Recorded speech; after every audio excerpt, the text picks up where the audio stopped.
संत ज्ञानेश्वर महाराजांच्या संजीवनी समाधी सोहळ्यानिमित्त जे आहे ते आळंदीमध्ये कार्तिकी यात्रा जी आहे ती सुरू असलेली पाहायला मिळते। आपण पाहू शकतो की आज कार्तिकी एकादशी असल्यामुळे संत ज्ञानेश्वर माऊलींच्या मुख्य मंदिराला जे आहे ते आकर्षक अशी फुलांची सजावट या ठिकाणी केलेली आपल्याला एकूणच पाहायला मिळत आहे।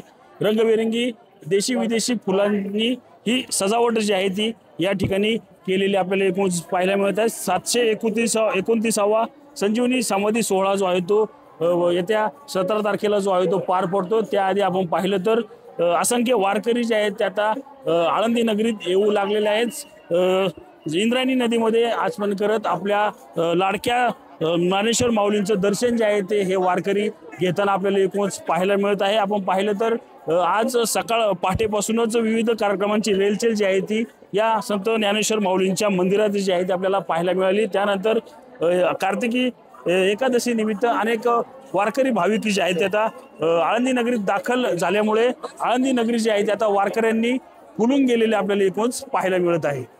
रणजित जाधव, TV9 मराठी, आळंदी, पुणे।